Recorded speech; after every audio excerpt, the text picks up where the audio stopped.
Moby Dick by Herman Melville. Chapter 89. Fast Fish and Loose Fish. The allusion to the waif and waif poles in the last chapter but one necessitates some account of the laws and regulations of the whale fishery, of which the waif may be deemed the grand symbol and badge. It frequently happens that when several ships are cruising in company, a whale may be struck by one vessel, then escape and be finally killed and captured by another vessel. And herein are indirectly comprised many minor contingencies, all partaking of this one grand feature. For example, after a weary and perilous chase and capture of a whale, the body may get loose from the ship by reason of a violent storm, and drifting far away to leeward, be retaken by a second whaler, who, in a calm, snugly tows it alongside, without risk of life or line. Thus the most vexatious and violent disputes would often arise between the fishermen, were there not some written or unwritten, universal, undisputed law applicable to all cases. Perhaps the only formal whaling code authorized by legislative enactment was that of Holland. It was decreed by the States General in A.D. 1695. But though no other nation has ever had any written whaling law, yet the American fishermen have been their own legislators and lawyers in this matter. They have provided a system which for terse comprehensiveness surpasses Justinian's Pandects and the bylaws of the Chinese Society for the suppression of meddling with other people's business.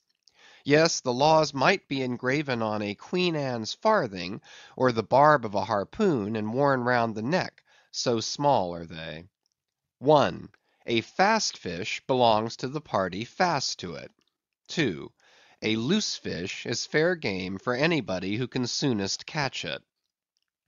But what plays the mischief with this masterly code is the admirable brevity of it, which necessitates a vast volume of commentaries to expound it. First, what is a fast fish? Alive or dead, a fish is technically fast when it is connected with an occupied ship or boat, by any medium at all controllable by the occupant or occupants; a mast, an oar, a 9-inch cable, a telegraph wire, or a strand of cobweb, it is all the same.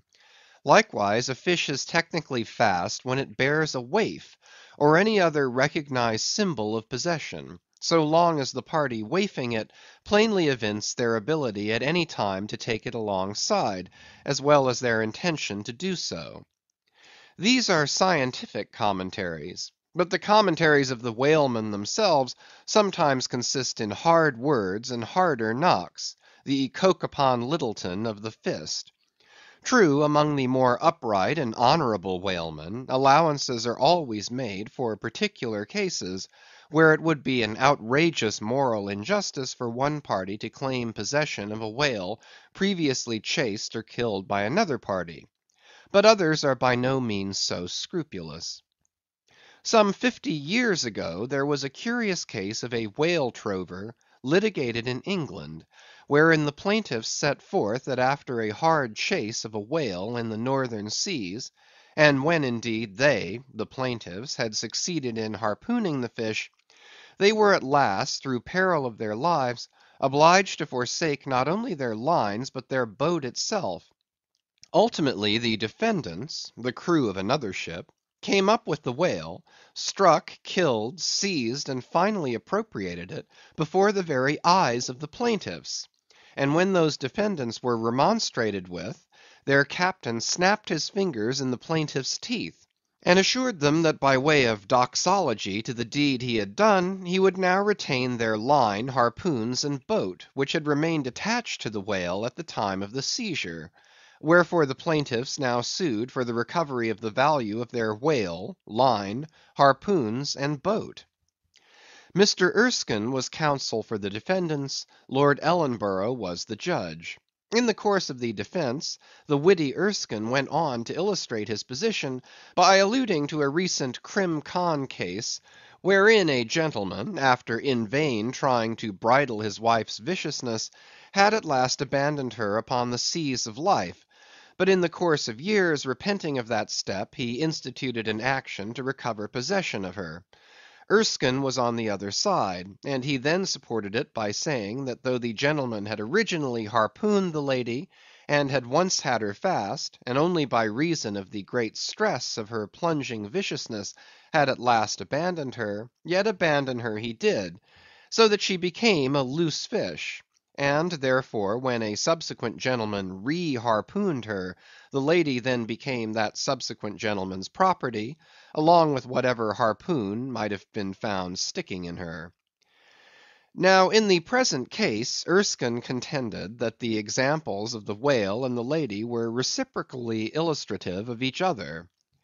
These pleadings and the counter pleadings being duly heard, the very learned judge in set terms decided, to wit, that as for the boat he awarded it to the plaintiffs, because they had merely abandoned it to save their lives; but that with regard to the controverted whale, harpoons, and line, they belonged to the defendants; the whale because it was a loose fish at the time of the final capture, and the harpoons and line because when the fish made off with them, it (the fish) acquired a property in those articles, and hence anybody who afterwards took the fish had a right to them.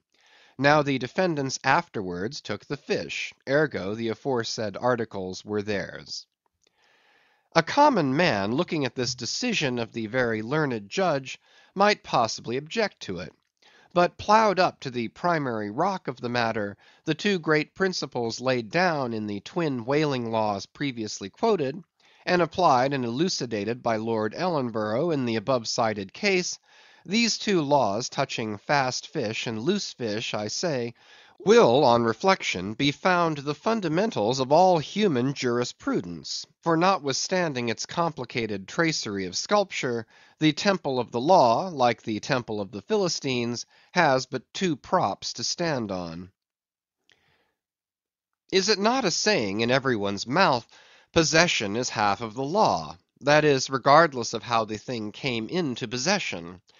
But often possession is the whole of the law. What are the sinews and souls of Russian serfs and republican slaves but fast fish, whereof possession is the whole of the law? What to the rapacious landlord is the widow's last mite but a fast fish? What is yonder undetected villain's marble mansion with a door plate for a waif? What is that but a fast fish? What is the ruinous discount which Mordecai the broker gets from poor Woebegone the bankrupt, on a loan to keep Woebegone's family from starvation? What is that ruinous discount but a fast fish? What is the Archbishop of Savesouls' income of £100,000, seized from the scant bread and cheese of hundreds of thousands of broken backed laborers, all sure of heaven without any of Savesouls' help? What is that globular £100,000 but a fast fish? What are the Duke of Dunder's hereditary towns and hamlets but fast fish? What to that redoubted harpooneer, John Bull, is poor Ireland but a fast fish? What to that apostolic lancer, brother Jonathan, is Texas but a fast fish? And concerning all these, is not possession the whole of the law? But if the doctrine of fast fish be pretty generally applicable, the kindred doctrine of loose fish is still more widely so. That is internationally and universally applicable. What was America in 1492 but a loose fish, in which Columbus struck the Spanish standard by way of waifing it for his royal master and mistress? What was Poland to the Czar? What Greece to the Turk? What India to England? What at last will Mexico be to the United States? All loose fish. What are the rights of man and the liberties of the world but loose fish? What all men's minds and opinions but loose fish? What is the principle of religious belief in them but a loose fish? What to the ostentatious, smuggling verbalists are the thoughts of thinkers but loose fish? What is the great globe itself but a loose fish? And what are you, reader, but a loose fish, and a fast fish too?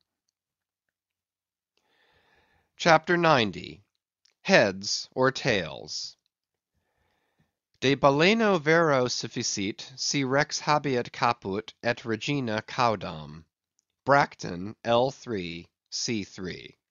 Latin from the books of the laws of England, which, taken along with the context, means that of all whales captured by anybody on the coast of that land, the king as honorary grand harpooneer must have the head, and the queen be respectfully presented with the tail.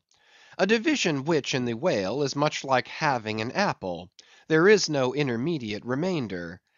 Now, as this law, under a modified form, is to this day in force in England, and as it offers in various respects a strange anomaly touching the general law of fast and loosed fish, it is here treated of in a separate chapter, on the same courteous principle that prompts the English railways to be at the expense of a separate car specially reserved for the accommodation of royalty. In the first place, in curious proof of the fact that the above mentioned law is still in force, I proceed to lay before you a circumstance that happened within the last 2 years. It seems that some honest mariners of Dover or Sandwich, or some one of the Cinque Ports, had after a hard chase succeeded in killing and beaching a fine whale, which they had originally descried afar off from the shore. Now the Cinque Ports are partially or somehow under the jurisdiction of a sort of policeman or beadle, called a Lord Warden. Holding the office directly from the crown, I believe, all the royal emoluments incident to the Cinque Port territories become by assignment his. By some writers this office is called a sinecure, but not so, because the Lord Warden is busily employed at times in fobbing his perquisites, which are his chiefly by virtue of that same fobbing of them. Now, when these poor sunburnt mariners, barefooted, and with their trowsers rolled high up on their eely legs, had wearily hauled their fat fish high and dry, promising themselves a good £150 from the precious oil and bone, and in fantasy sipping rare tea with their wives, and good ale with their cronies, upon the strength of their respective shares, up steps a very learned and most Christian and charitable gentleman, with a copy of Blackstone under his arm, and laying it upon the whale's head, he says, "Hands off! This fish, my masters, is a fast fish. I seize it as the Lord Warden's." Upon this the poor mariners, in their respectful consternation, so truly English, not knowing what to say, fall to vigorously scratching their heads all round, meanwhile ruefully glancing from the whale to the stranger; but that did nowise mend the matter, or at all soften the hard heart of the learned gentleman with the copy of Blackstone. At length one of them, after long scratching about for his ideas, made bold to speak. "Please, sir, who is the Lord Warden?" "The Duke." "But the Duke had nothing to do with taking this fish." "It is his." "We have been at great trouble and peril and some expense, and is all that to go to the Duke's benefit, and we get nothing at all for our pains but our blisters?" "It is his." "Is the Duke so very poor as to be forced to this desperate mode of getting a livelihood?" "It is his." "I thought to relieve my old bedridden mother by part of my share of this whale." "It is his." "Won't the Duke be content with a quarter or a half?" "It is his." In a word, the whale was seized and sold, and his Grace the Duke of Wellington received the money. Thinking that viewed in some particular lights, this case might by a bare possibility in some small degree be deemed, under the circumstances, a rather hard one, an honest clergyman of the town respectfully addressed a note to his Grace, begging him to take the case of those unfortunate mariners into full consideration; to which my Lord Duke, in substance, replied (both letters were published) that he had already done so, and received the money, and would be obliged to the reverend gentleman if for the future he, the reverend gentleman, would decline meddling with other people's business. Is this the still militant old man, standing at the corners of the three kingdoms, on all hands coercing alms of beggars? It will readily be seen that in this case the alleged right of the Duke to the whale was a delegated one from the sovereign. We must needs inquire then on what principle the sovereign is originally invested with that right. The law itself has already been set forth. But Plowden gives us the reason for it. Says Plowden, the whale so caught belongs to the king and queen, "because of its superior excellence." And by the soundest commentators this has ever been held a cogent argument in such matters. But why should the king have the head and the queen the tail? A reason for that, ye lawyers. In his treatise on Queen Gold, or Queen Pin Money, an old King's Bench author, one William Prynne, thus discourseth: "Ye tail is ye queen's, that ye queen's wardrobe may be supplied with ye whalebone." Now this was written at a time when the black limber bone of the Greenland or right whale was largely used in ladies' bodices; but this same bone is not in the tail, it is in the head, which is a sad mistake for a sagacious lawyer like Prynne. But is the queen a mermaid to be presented with a tail? An allegorical meaning may lurk here. There are two royal fish so styled by the English law writers, the whale and the sturgeon, both royal property under certain limitations, and nominally supplying the 10th branch of the crown's ordinary revenue. I know not that any other author has hinted of the matter, but by inference it seems to me that the sturgeon must be divided in the same way as the whale, the king receiving the highly dense and elastic head peculiar to that fish, which symbolically regarded may possibly be humorously grounded upon some presumed congeniality. And thus there seems a reason in all things, even in law. CHAPTER 91. The Pequod meets the Rosebud. "In vain it was to rake for ambergris in the paunch of this Leviathan, insufferable fetter denying not inquiry." Sir T. Brown, V.E. It was a week or two after the last whaling scene recounted, and when we were slowly sailing over a sleepy, vapory, mid‐day sea, that the many noses on the Pequod's deck proved more vigilant discoverers than the three pairs of eyes aloft. A peculiar and not very pleasant smell was smelt in the sea. "I will bet something now," said Stubb, "that somewhere hereabouts are some of those drugged whales we tickled the other day. I thought they would keel up before long." Presently the vapors in advance slid aside, and there in the distance lay a ship, whose furled sails betokened that some sort of whale must be alongside. As we glided nearer, the stranger showed French colors from his peak, and by the eddying cloud of vulture sea fowl that circled, and hovered, and swooped around him, it was plain that the whale alongside must be what the fishermen call a blasted whale; that is, a whale that has died unmolested on the sea, and so floated an unappropriated corpse. It may well be conceived what an unsavory odor such a mass must exhale, worse than an Assyrian city in the plague, when the living are incompetent to bury the departed. So intolerable indeed is it regarded by some, that no cupidity could persuade them to moor alongside of it.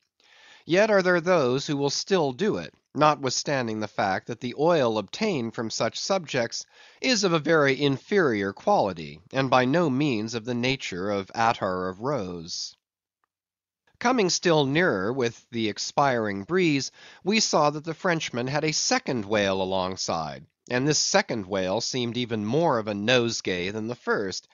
In truth, it turned out to be one of those problematical whales that seem to dry up and die with a sort of prodigious dyspepsia or indigestion, leaving their defunct bodies almost entirely bankrupt of anything like oil. Nevertheless, in its proper place, we shall see that no knowing fisherman will ever turn up his nose at such a whale as this, however much he may shun blasted whales in general. The Pequod had now swept so nigh to the stranger, that Stubb vowed he recognized his cutting spade pole entangled in the lines that were knotted round the tail of one of these whales. "There's a pretty fellow now," He banteringly laughed, standing in the ship's bows. There's a jackal for thee! I well know that these crapos of Frenchmen are but poor devils in the fishery, sometimes lowering their boats for breakers, mistaking them for sperm whale spouts. Yes, and sometimes sailing from their ports with their hold full of boxes of tallow candles, and cases of snuffers, foreseeing that all the oil they will get won't be enough to dip the captain's wick into. Aye, we all know these things.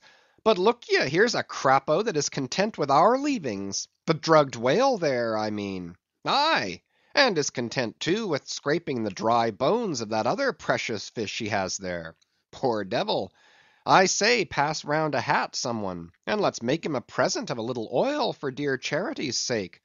For what oil he will get from that drugged whale there wouldn't be fit to burn in a jail; no, not in a condemned cell.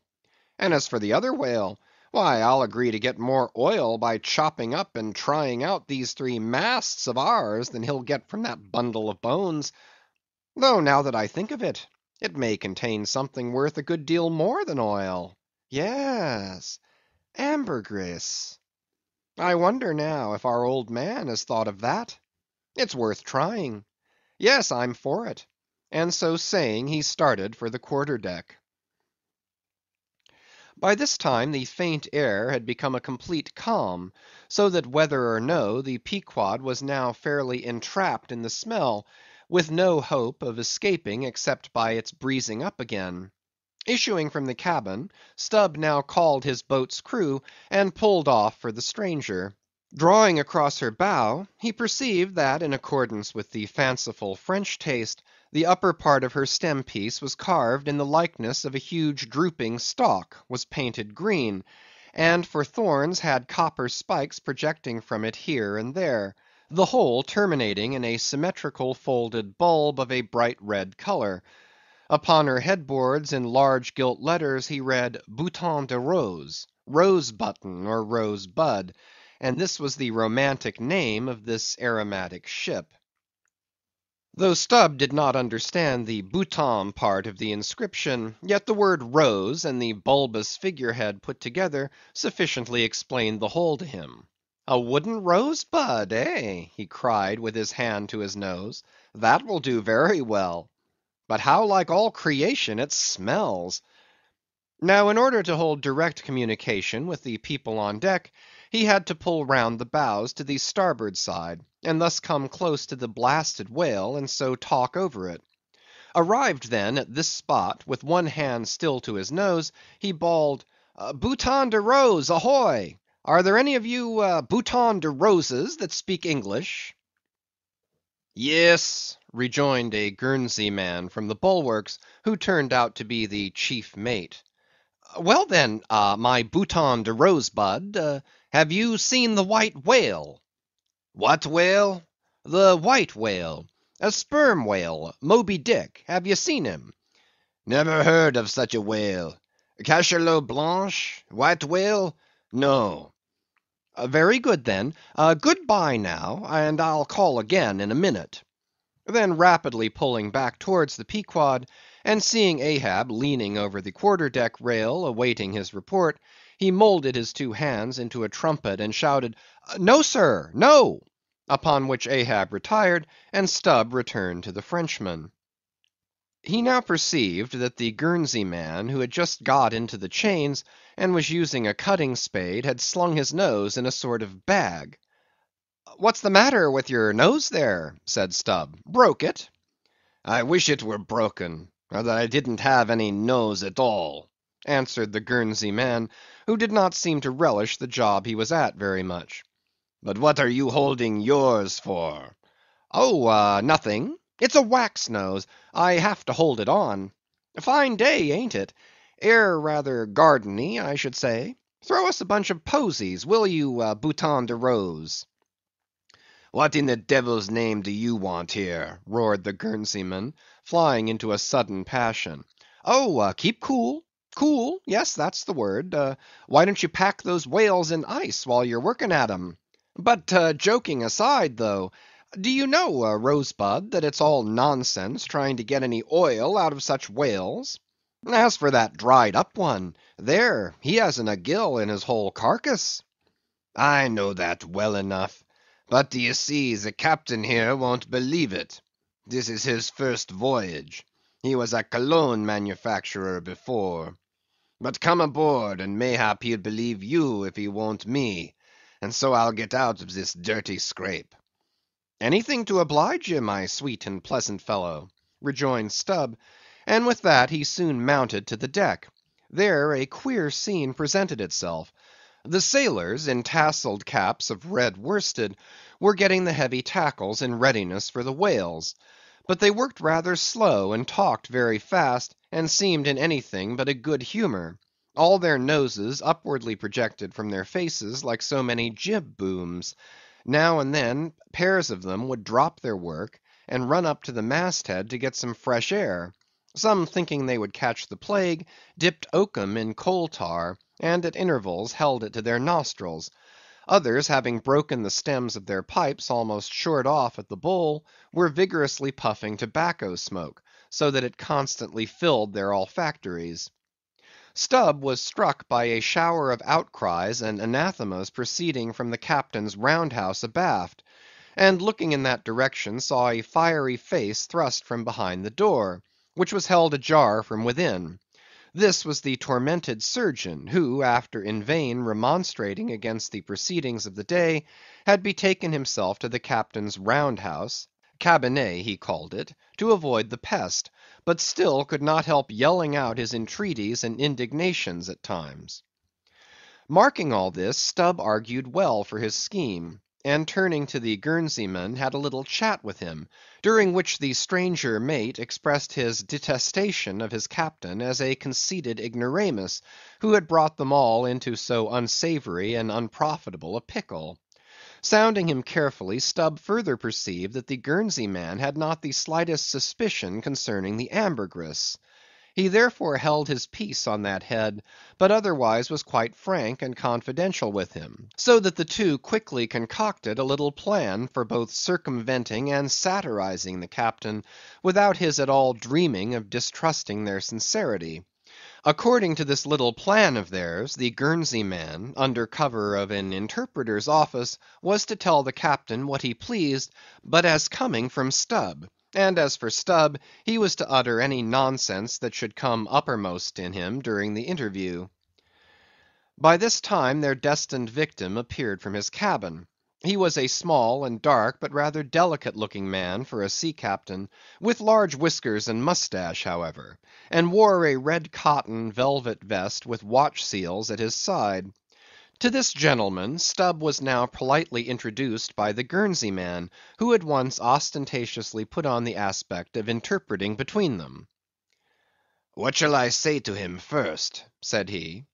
"Why," said Stubb, eyeing the velvet vest, and watch, and seals, "you may as well begin by telling him that he looks a sort of babyish to me, though I don't pretend to be a judge."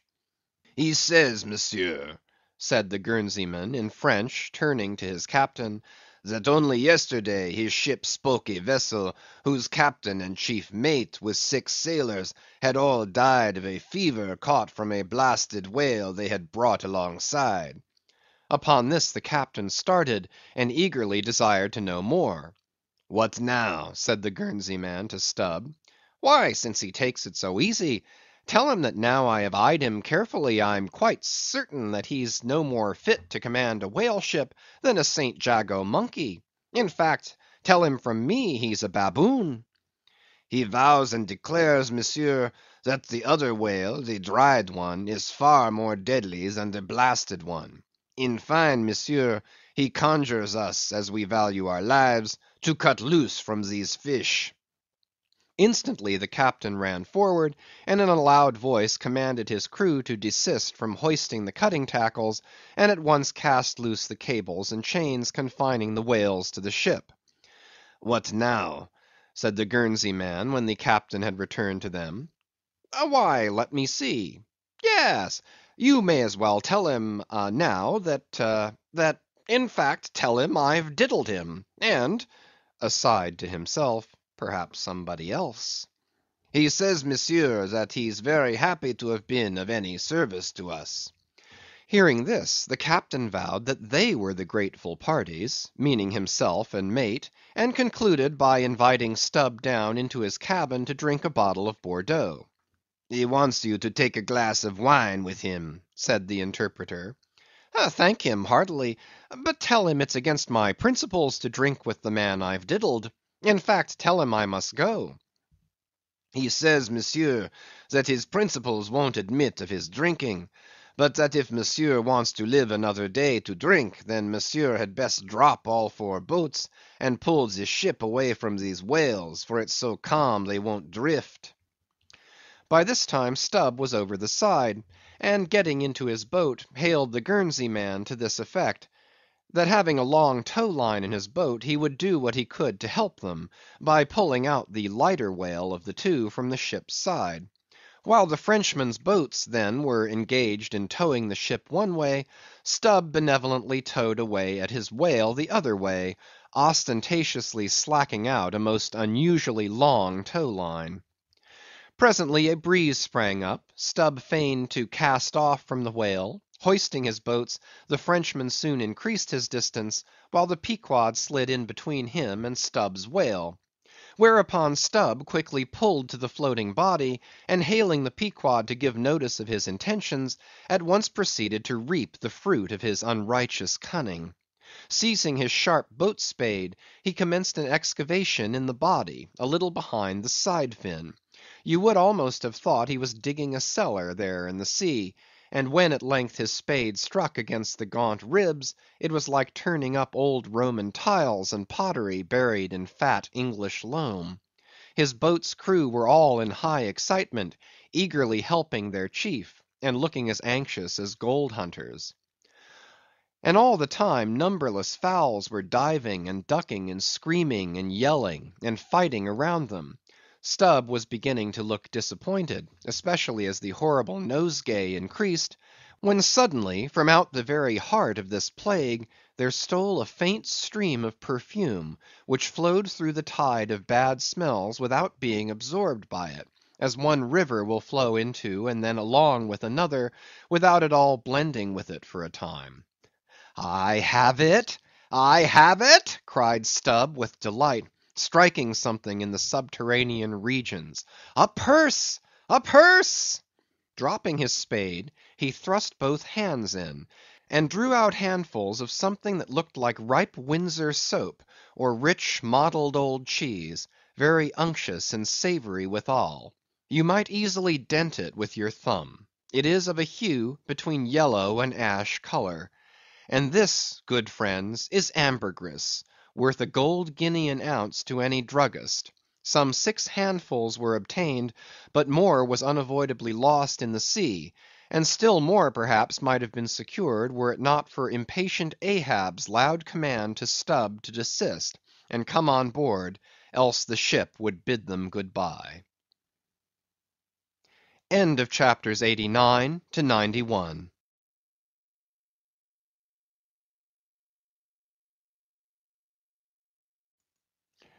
Chapter 92.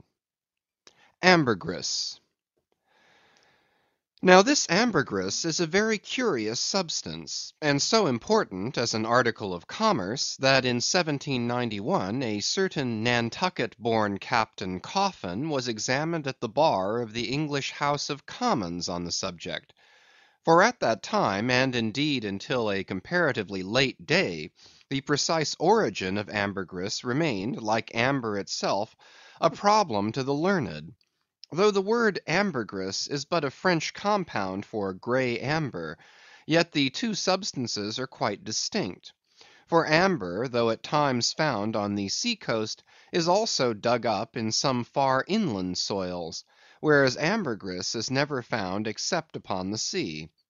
Besides, amber is a hard, transparent, brittle, odorless substance, used for mouthpieces to pipes, for beads and ornaments. But ambergris is soft, waxy, and so highly fragrant and spicy that it is largely used in perfumery, in pastilles, precious candles, hair powders, and pomatum. The Turks use it in cooking, and also carry it to Mecca for the same purpose that frankincense is carried to St. Peter's in Rome. Some wine merchants drop a few grains into claret to flavor it. Who would think then that such fine ladies and gentlemen should regale themselves with an essence found in the inglorious bowels of a sick whale? Yet so it is. By some, ambergris is supposed to be the cause, and by others the effect, of the dyspepsia in the whale. How to cure such a dyspepsia it were hard to say, unless by administering 3 or 4 boat loads of Brandreth pills, and then running out of harm's way, as laborers do in blasting rocks.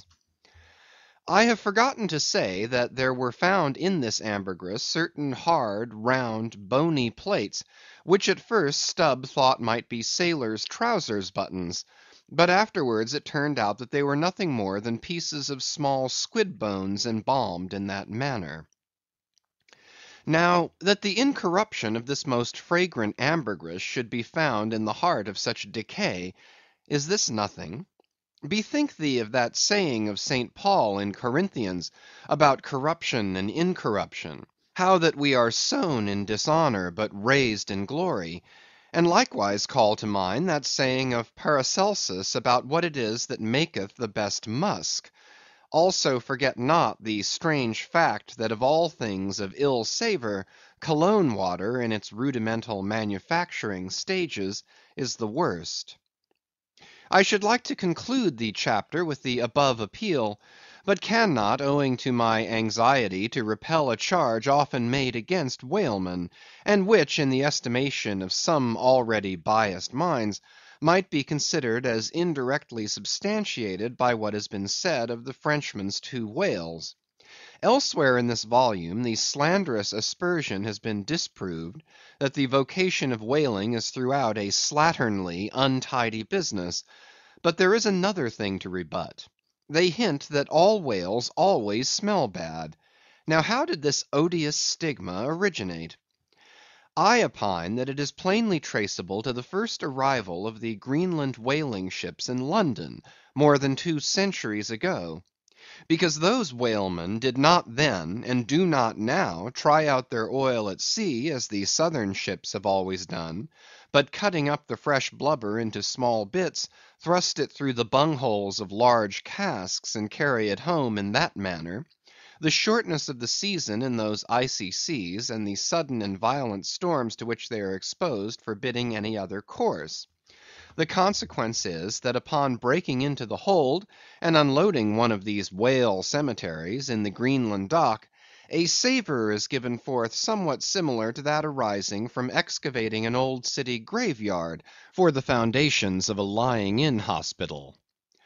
I partly surmise also that this wicked charge against whalers may be likewise imputed to the existence on the coast of Greenland in former times of a Dutch village called Schmerenberg or Smeerenberg, which latter name is the one used by the learned Fogo von Slack in his great work on Smells, a textbook on that subject.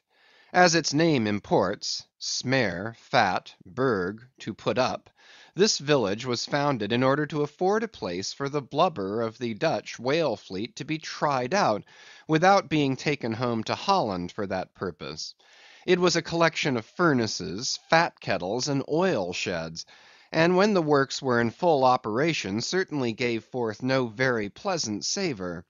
But all this is quite different with a South Sea sperm whaler, which in a voyage of 4 years perhaps, after completely filling her hold with oil, does not perhaps consume 50 days in the business of boiling out; and in the state that it is casked, the oil is nearly scentless. The truth is, that living or dead, if but decently treated, whales as a species are by no means creatures of ill odor. Nor can whalemen be recognized as the people of the Middle Ages affected to detect a Jew in the company by the nose. Nor indeed can the whale possibly be otherwise than fragrant, when as a general thing he enjoys such high health, taking abundance of exercise, always out of doors, though it is true seldom in the open air. I say that the motion of a sperm whale's flukes above water dispenses a perfume, as when a musk-scented lady rustles her dress in a warm parlor. What then shall I liken the sperm whale to for fragrance, considering his magnitude? Must it not be to that famous elephant with jewelled tusks and redolent with myrrh, which was led out of an Indian town to do honor to Alexander the Great? CHAPTER 93. The Castaway. It was but some few days after encountering the Frenchman that a most significant event befell the most insignificant of the Pequod's crew, an event most lamentable, and which ended in providing the sometimes madly merry and predestinated craft with a living and ever accompanying prophecy of whatever shattered sequel might prove her own. Now, in the whale ship it is not every one that goes in the boats. Some few hands are reserved called ship keepers, whose province it is to work the vessel while the boats are pursuing the whale. As a general thing, these ship keepers are as hardy fellows as the men comprising the boat's crew. But if there happens to be an unduly slender, clumsy, or timorous wight in the ship, that wight is certain to be made a ship keeper.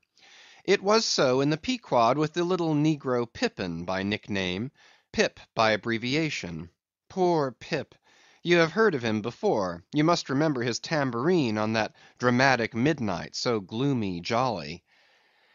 In outer aspect, Pip and Dough Boy made a match, like a black pony and a white one, of equal developments though of dissimilar color, driven in one eccentric span. But while hapless Dough Boy was by nature dull and torpid in his intellects, Pip, though over tender hearted, was at bottom very bright, with that pleasant, genial, jolly brightness peculiar to his tribe; a tribe which ever enjoy all holidays and festivities with finer, freer relish than any other race. For blacks, the year's calendar should show naught but 365 Fourth of Julys and New Year's days. Nor smile so, while I write that this little black was brilliant; for even blackness has its brilliancy; behold yon lustrous ebony, panelled in kings' cabinets. But Pip loved life, and all life's peaceable securities; so that the panic‐striking business in which he had somehow unaccountably become entrapped, had most sadly blurred his brightness; though, as ere long will be seen, what was thus temporarily subdued in him, in the end was destined to be luridly illuminated by strange wild fires, that fictitiously showed him off to 10 times the natural lustre with which, in his native Tolland County in Connecticut, he had once enlivened many a fiddler's frolic on the green, and at melodious eventide with his gay ha ha had turned the round horizon into one star-belled tambourine. So, though in the clear air of day, suspended against a blue-veined neck, the pure-watered diamond drop will healthful glow, yet when the cunning jeweller would show you the diamond in its most impressive lustre, he lays it against a gloomy ground, and then lights it up, not by the sun, but by some unnatural gases.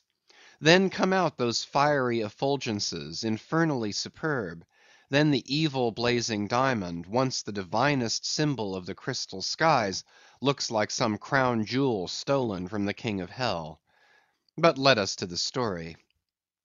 It came to pass that in the Ambergris affair, Stubb's after oarsman chanced so to sprain his hand as for a time to become quite maimed, and temporarily Pip was put in his place. The first time Stubb lowered with him, Pip evinced much nervousness, but happily for that time escaped close contact with the whale, and therefore came off not altogether discreditably; though Stubb, observing him, took care afterwards to exhort him to cherish his courageousness to the utmost, for he might often find it needful. Now, upon the second lowering, the boat paddled upon the whale, and as the fish received the darted iron, it gave its customary rap, which happened in this instance to be right under poor Pip's seat. The involuntary consternation of the moment caused him to leap, paddle in hand, out of the boat, and in such a way that part of the slack whale line coming against his chest, he breasted it overboard with him, so as to become entangled in it, when at last plumping into the water. That instant the stricken whale started on a fierce run, the line swiftly straightened, and presto! poor Pip came all foaming up to the chocks of the boat, remorselessly dragged there by the line, which had taken several turns around his chest and neck. Tashtego stood in the bows. He was full of the fire of the hunt. He hated Pip for a poltroon. Snatching the boat knife from its sheath, he suspended its sharp edge over the line, and turning towards Stubb, exclaimed interrogatively, "Cut?" Meantime, Pip's blue, choked face plainly looked, "Do, for God's sake!" All passed in a flash. In less than half a minute, this entire thing happened. "Damn him, cut!" roared Stubb, and so the whale was lost, and Pip was saved.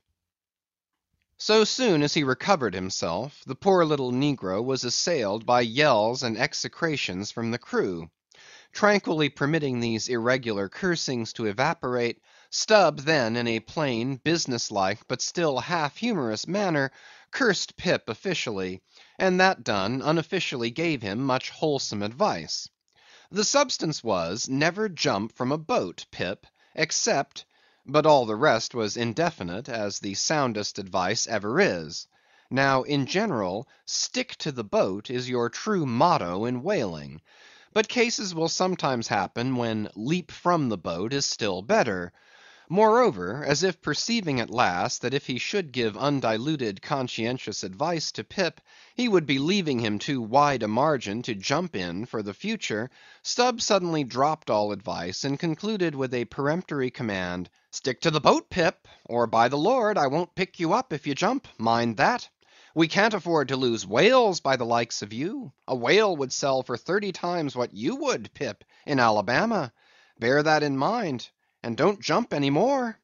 Hereby perhaps Stubb indirectly hinted that though man loved his fellow, yet man is a money-making animal, which propensity too often interferes with his benevolence. But we are all in the hands of the gods, and Pip jumped again.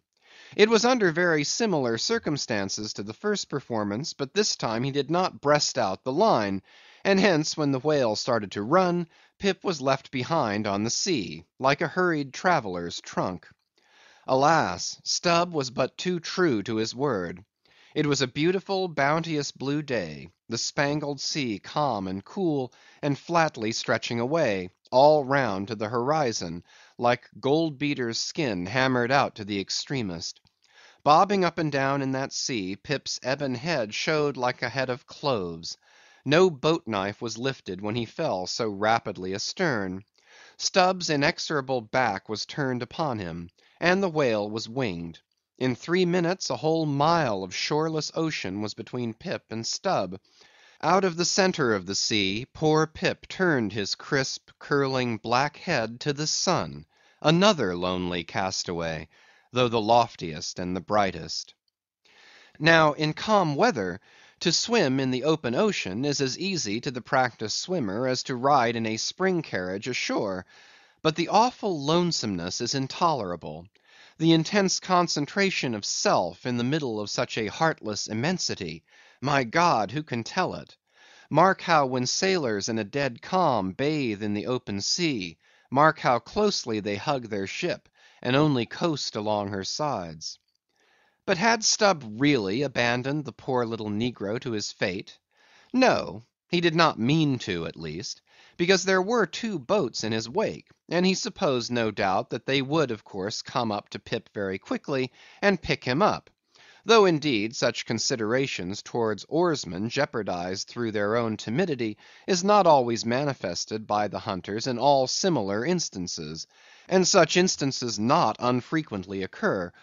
Almost invariably in the fishery, a coward, so called, is marked with the same ruthless detestation peculiar to military navies and armies. But it so happened that those boats, without seeing Pip, suddenly spying whales close to them on one side, turned and gave chase; and Stubb's boat was now so far away, and he and all his crew so intent upon the fish, that Pip's ringed horizon began to expand around him miserably. By the merest chance the ship itself at last rescued him; but from that hour the little negro went about the deck an idiot; such at least they said he was. The sea had jeeringly kept his finite body up, but drowned the infinite of his soul. Not drowned entirely, though; rather carried down alive to wondrous depths, where strange shapes of the unwarped primal world glided to and fro before his passive eyes; and the miser merman, Wisdom, revealed his hoarded heaps; and among the joyous, heartless, ever juvenile eternities, Pip saw the multitudinous, God omnipresent, coral insects that out of the firmament of waters heaved the colossal orbs. He saw God's foot upon the treadle of the loom, and spoke it; and therefore his shipmates called him mad. So man's insanity is heaven's sense; and wandering from all mortal reason, man comes at last to that celestial thought, which to reason is absurd and frantic; and weal or woe feels then uncompromised, indifferent as his God. For the rest, blame not Stubb too hardly. The thing is common in that fishery; and in the sequel of the narrative it will then be seen what like abandonment befell myself. CHAPTER 94. A Squeeze of the Hand. That whale of Stubb's, so dearly purchased, was duly brought to the Pequod's side, where all those cutting and hoisting operations previously detailed were regularly gone through, even to the bailing of the Heidelburg tun, or case. While some were occupied with this latter duty, others were employed in dragging away the larger tubs so soon as filled with the sperm; and when the proper time arrived, this same sperm was carefully manipulated ere going to the triworks, of which anon. It had cooled and crystallized to such a degree, that when, with several others, I sat down before a large Constantine's bath of it, I found it strangely concreted into lumps, here and there rolling about in the liquid part. It was our business to squeeze these lumps back into fluid. A sweet and unctuous duty. No wonder that in old times this sperm was such a favorite cosmetic. Such a clearer, such a sweetener, such a softener, such a delicious mollifier. After having my hands in it for only a few minutes, my fingers felt like eels, and began, as it were, to serpentine and spiralize. As I sat there at my ease, cross‐legged on the deck, after the bitter exertion at the windlass, under a blue tranquil sky, the ship under indolent sail, and gliding so serenely along; as I bathed my hands among those soft, gentle globules of infiltrated tissues, woven almost within the hour; as they richly broke to my fingers, and discharged all their opulence, like fully ripe grapes their wine; as I snuffed up that uncontaminated aroma, literally and truly like the smell of spring violets; I declare to you that for the time I lived as in a musky meadow. I forgot all about our horrible oath; in that inexpressible sperm I washed my hands and my heart of it. I almost began to credit the old Paracelsian superstition, that sperm is of rare virtue in allaying the heat of anger. While bathing in that bath, I felt divinely free from all ill will, or petulance, or malice of any sort whatsoever. Squeeze, squeeze, squeeze, all the morning long I squeezed that sperm, till I myself almost melted into it. I squeezed that sperm till a strange sort of insanity came over me, and I found myself unwittingly squeezing my co‐laborers' hands in it, mistaking their hands for the gentle globules. Such an abounding, affectionate, friendly, loving feeling did this avocation beget, that at last I was continually squeezing their hands, and looking up into their eyes sentimentally, as much as to say, Oh, my dear fellow beings, why should we longer cherish any social acerbities, or know the slightest ill humor or envy? Come, let us squeeze hands all round; nay, let us all squeeze ourselves into each other; let us squeeze ourselves universally into the very milk and sperm of kindness. Would that I could keep squeezing that sperm for ever. For now, since by many prolonged, repeated experiences, I have perceived that in all cases man must eventually lower, or at least shift his conceit of attainable felicity, not placing it anywhere in the intellect or the fancy, but in the wife, the heart, the bed, the table, the saddle, the fireside, the country. Now that I have perceived all this, I am ready to squeeze case eternally. In thoughts of the visions of the night, I saw long rows of angels in paradise, each with his hands in a jar of spermaceti. Now, while discoursing on sperm, it behooves to speak of other things akin to it, in the business of preparing the sperm whale for the triworks. First comes white horse, so called, which is obtained from the tapering part of the fish, and also from the thicker portions of his flukes. It is tough with congealed tendons, a wad of muscle, but still contains some oil. After being severed from the whale, the white horse is first cut into portable oblongs, ere going to the mincer. They look much like blocks of Berkshire marble. Plum pudding is the term bestowed upon certain fragmentary parts of the whale's flesh, here and there adhering to the blanket of blubber, and often participating to a considerable degree in its unctuousness. It is a most refreshing, convivial, beautiful object to behold.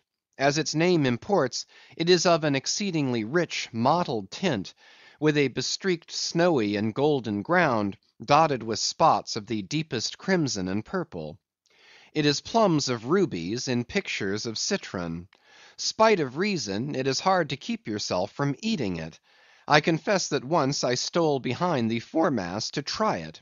It tasted something as I should conceive a royal cutlet from the thigh of Louis le Gros might have tasted, supposing him to have been killed the first day after the venison season, and that particular venison season contemporary with an unusually fine vintage of the vineyards of Champagne. There is another substance, and a very singular one, which turns up in the course of this business, but which I feel it to be very puzzling adequately to describe.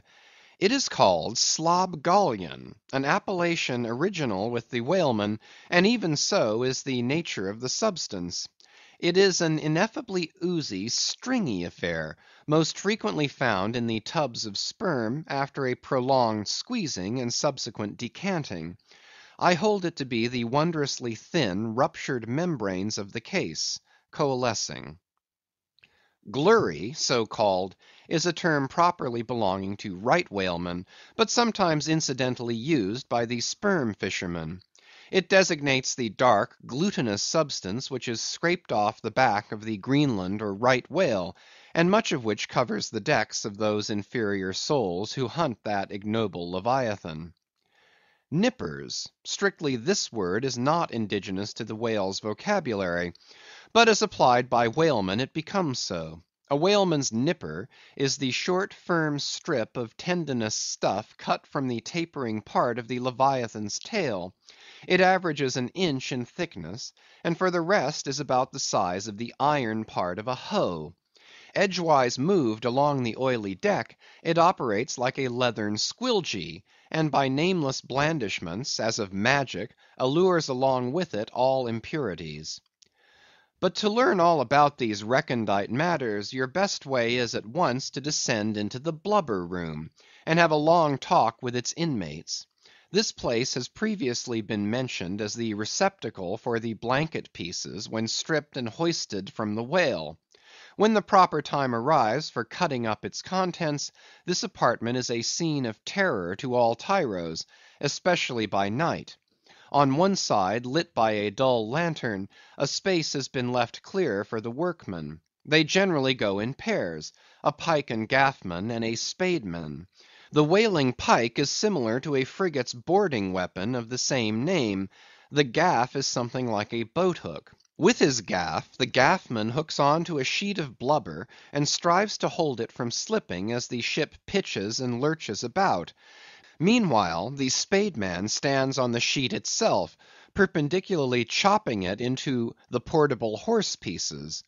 This spade is sharp as hone can make it. The spademan's feet are shoeless; the thing he stands on will sometimes irresistibly slide away from him like a sledge.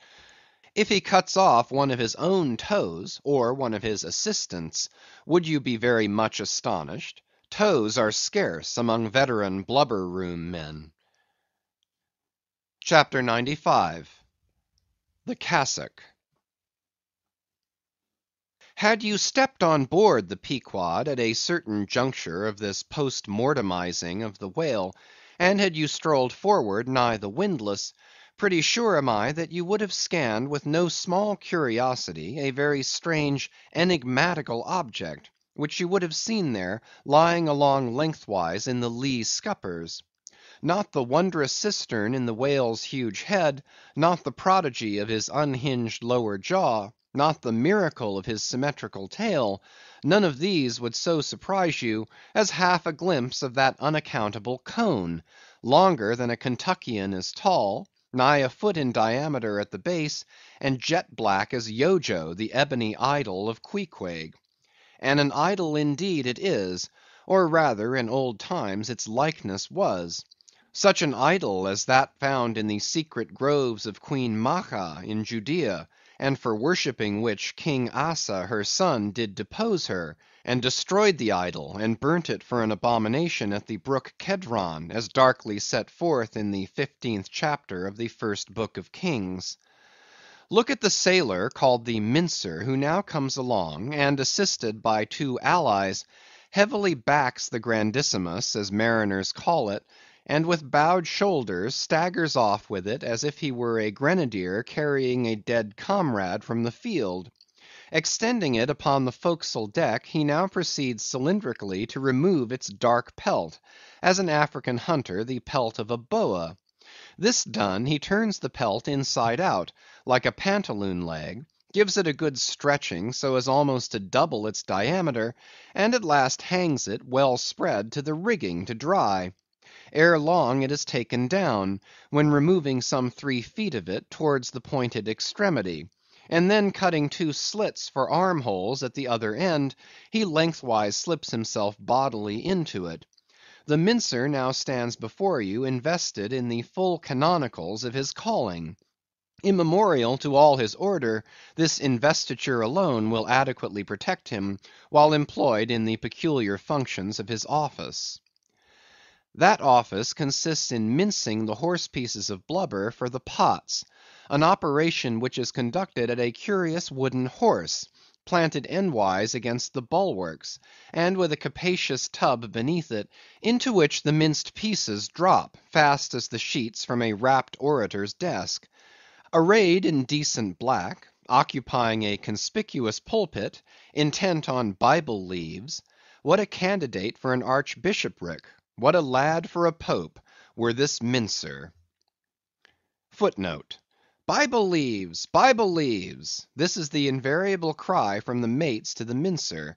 It enjoins him to be careful and cut his work into as thin slices as possible, inasmuch as, by so doing, the business of boiling out the oil is much accelerated, and its quantity considerably increased, besides perhaps improving it in quality. End of footnote. CHAPTER 96. The Triworks. Besides her hoisted boats, an American whaler is outwardly distinguished by her triworks. She presents the curious anomaly of the most solid masonry joining with oak and hemp in constituting the completed ship. It is as if from the open field a brick kiln were transported to her planks. The triworks are planted between the foremast and the mainmast, the most roomy part of the deck. The timbers beneath are of a peculiar strength, fitted to sustain the weight of an almost solid mass of brick and mortar some 10 feet by 8 square, and 5 in height. The foundation does not penetrate the deck, but the masonry is firmly secured to the surface by ponderous knees of iron, bracing it on all sides, and screwing it down to the timbers. On the flanks it is cased with wood, and at top completely covered by a large sloping battened hatchway. Removing this hatch, we expose the great try pots, 2 in number, and each of several barrels' capacity. When not in use, they are kept remarkably clean. Sometimes they are polished with soapstone and sand, till they shine within like silver punch bowls. During the night watches, some cynical old sailors will crawl into them, and coil themselves away there for a nap. While employed in polishing them, one man in each pot, side by side, many confidential communications are carried on over the iron lips. It is a place also for profound mathematical meditation. It was in the left-hand tripod of the Pequod, with the soapstone diligently circling round me, that I was first indirectly struck by the remarkable fact, that in geometry all bodies gliding along the cycloid, my soapstone for example, will descend from any point in precisely the same time. Removing the fireboard from the front of the triworks, the bare masonry of that side is exposed, penetrated by the 2 iron mouths of the furnaces, directly underneath the pots. These mouths are fitted with heavy doors of iron. The intense heat of the fire is prevented from communicating itself to the deck by means of a shallow reservoir extending under the entire enclosed surface of the works. By a tunnel inserted at the rear, this reservoir is kept replenished with water as fast as it evaporates. There are no external chimneys, they open direct from the rear wall. And here let us go back for a moment. It was about 9 o'clock at night that the Pequod's triworks were first started on this present voyage. It belonged to Stubb to oversee the business. "All ready there? Off hatch then, and start her. You cook, fire the works." This was an easy thing, for the carpenter had been thrusting his shavings into the furnace throughout the passage. Here be it said, that in a whaling voyage the first fire in the triworks has to be fed for a time with wood. After that no wood is used, except as a means of quick ignition to the staple fuel. In a word, after being tried out, the crisp shrivelled blubber, now called scraps or fritters, still contains considerable of its unctuous properties. These fritters feed the flames. Like a plethoric burning martyr or self-consuming misanthrope, once ignited, the whale supplies his own fuel and burns by his own body. Would that he consumed his own smoke! For his smoke is horrible to inhale, and inhale it you must; and not only that, but you must live in it for the time. It has an unspeakable, wild, Hindoo odor about it, such as may lurk in the vicinity of funeral pyres. It smells like the left wing of the Day of Judgment. It is an argument for the pit. By midnight the works were in full operation. We were clear from the carcass, sail had been made, the wind was freshening, the wild ocean darkness was intense. But that darkness was licked up by the fierce flames, which at intervals forked forth from the sooty flues, and illuminated every lofty rope in the rigging, as with the famed Greek fire. The burning ship drove on, as if remorselessly commissioned to some vengeful deed. So the pitch and sulphur-freighted brigs of the bold Hydriote, Canaris, issuing from their midnight harbors, with broad sheets of flame for sails, bore down upon the Turkish frigates, and folded them in conflagrations. The hatch, removed from the top of the works, now afforded a wide hearth in front of them. Standing on this were the Tartarian shapes of the pagan harpooneers, always the whale ship's stokers. With huge pronged poles they pitched hissing masses of blubber into the scalding pots, or stirred up the fires beneath, till the snaky flames darted, curling, out of the doors to catch them by the feet. The smoke rolled away in sullen heaps. To every pitch of the ship there was a pitch of the boiling oil, which seemed all eagerness to leap into their faces. Opposite the mouth of the works, on the further side of the wide wooden hearth, was the windlass. This served for a sea sofa. Here lounged the watch, when not otherwise employed, looking into the red heat of the fire till their eyes felt scorched in their heads. Their tawny features, now all begrimed with smoke and sweat, their matted beards, and the contrasting barbaric brilliancy of their teeth, All these were strangely revealed in the capricious emblazonings of the works.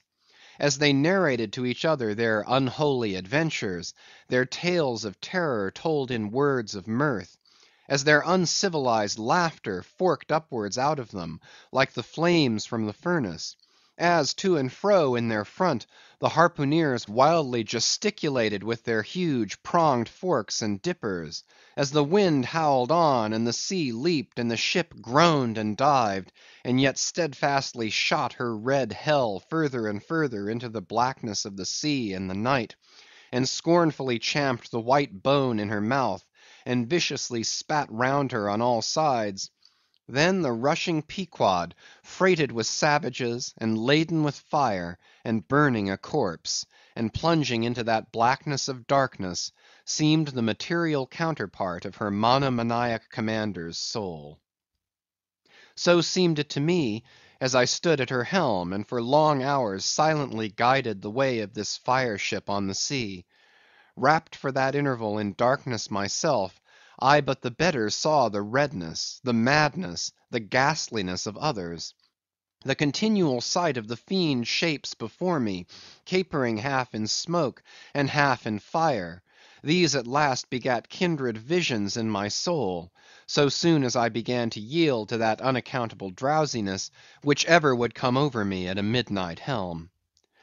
But that night in particular, a strange, and ever since inexplicable thing occurred to me. Starting from a brief standing sleep, I was horribly conscious of something fatally wrong.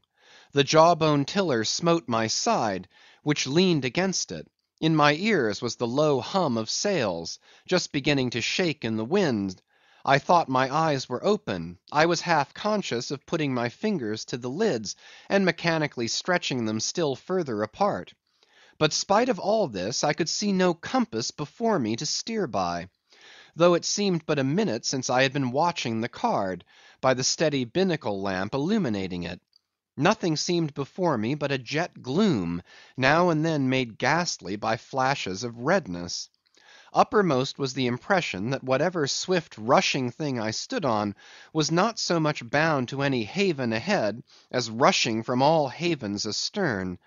A stark, bewildered feeling as of death came over me. Convulsively my hands grasped the tiller, but with the crazy conceit that the tiller was, somehow, in some enchanted way, inverted. My God, what is the matter with me? I thought. Lo, in my brief sleep I had turned myself about, and was fronting the ship's stern, with my back to her prow and the compass. In an instant I faced back, just in time to prevent the vessel from flying up into the wind, and very probably capsizing her. How glad and how grateful the relief from this unnatural hallucination of the night, and the fatal contingency of being brought by the lee. Look not too long in the face of fire, O man! Never dream with thy hand on the helm; turn not thy back to the compass; accept the first hint of the hitching tiller; believe not the artificial fire, when its redness makes all things look ghastly. To‐morrow, in the natural sun, the skies will be bright; those who glared like devils in the forking flames, the morn will show in far other, at least gentler relief; the glorious, golden, glad sun, the only true lamp; all others but liars. Nevertheless, the sun hides not Virginia's dismal swamp, nor Rome's accursed Campagna, nor wide Sahara, nor all the millions of miles of deserts and of griefs beneath the moon. The sun hides not the ocean, which is the dark side of this earth, and which is 2/3 of this earth.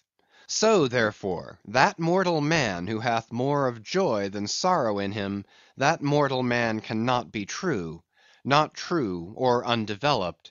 With books the same; the truest of all men was the man of sorrows, and the truest of all books is Solomon's, and Ecclesiastes is the fine hammered steel of woe. All is vanity; all. This wilful world hath not got hold of unchristian Solomon's wisdom yet. But he who dodges hospitals and jails, and walks fast crossing graveyards, and would rather talk of operas than hell, calls Cowper, Young, Pascal, Rousseau, poor devils all of sick men, and throughout a carefree lifetime swears by Rabelais as passing wise and therefore jolly, not that man is fitted to sit down on tombstones and break the green damp mould with unfathomably wondrous Solomon. But even Solomon, he says, the man that wandereth out of the way of understanding shall remain, i.e., even while living, in the congregation of the dead. Give not thyself up then to fire, lest it invert thee, deaden thee, as for the time it did me. There is a wisdom that is woe, but there is a woe that is madness. And there is a Catskill eagle in some souls that can alike dive down into the blackest gorges and soar out of them again, and become invisible in the sunny spaces. And even if he forever flies within the gorge, that gorge is in the mountains, so that even in his lowest swoop, the mountain eagle is still higher than other birds upon the plain, even though they soar. End of chapters 92 to 96.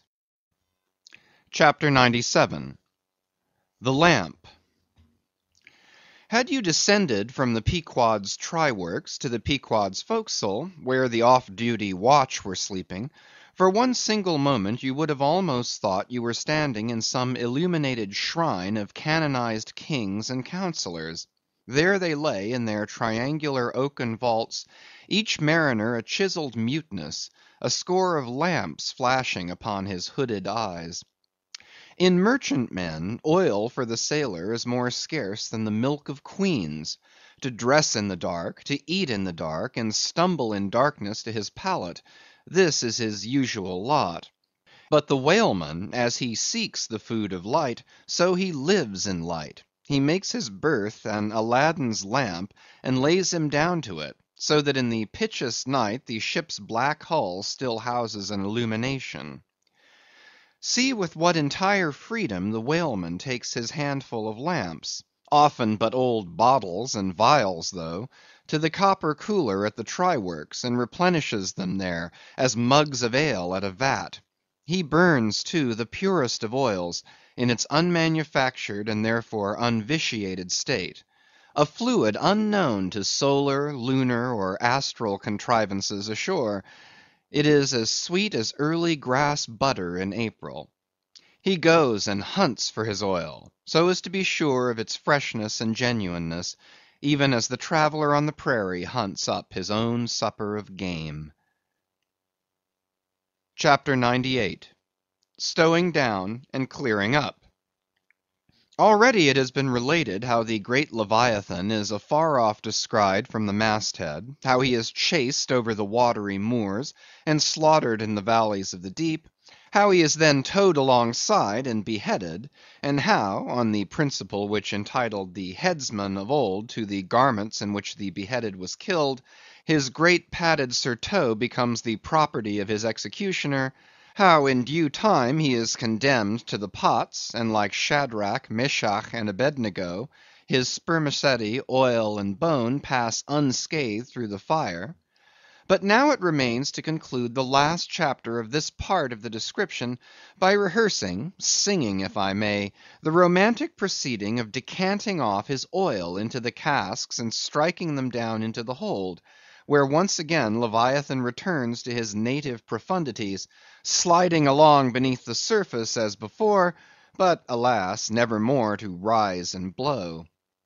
While still warm, the oil, like hot punch, is received into the 6-barrel casks; and while, perhaps, the ship is pitching and rolling this way and that in the midnight sea, the enormous casks are slewed round and headed over, end for end, and sometimes perilously scoot across the slippery deck, like so many landslides, till at last, man-handled and stayed in their course, and all round the hoops rap rap go as many hammers as can play upon them, for now ex officio every sailor is a cooper.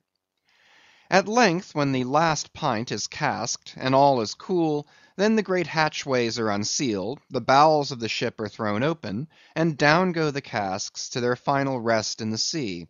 This done, the hatches are replaced and hermetically closed, like a closet walled up. In the sperm fishery, this is perhaps one of the most remarkable incidents in all the business of whaling.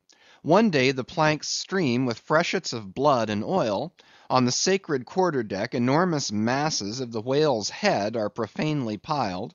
Great rusty casks lie about as in a brewery yard.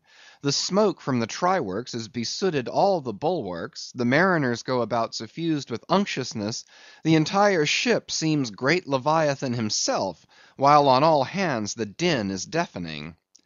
But a day or two after, you look about you and prick your ears in this selfsame ship, and were it not for the tell-tale boats and triworks, you would all but swear you trod some silent merchant vessel with a most scrupulously neat commander. The unmanufactured sperm oil possesses a singularly cleansing virtue.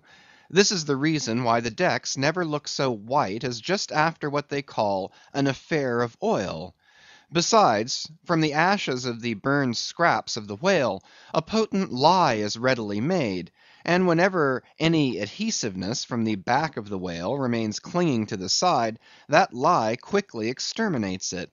Hands go diligently along the bulwarks, and with buckets of water and rags to restore them to their full tidiness. The soot is brushed from the lower rigging. All the numerous implements which have been in use are likewise faithfully cleansed and put away. The great hatch is scrubbed and placed upon the triworks, completely hiding the pots.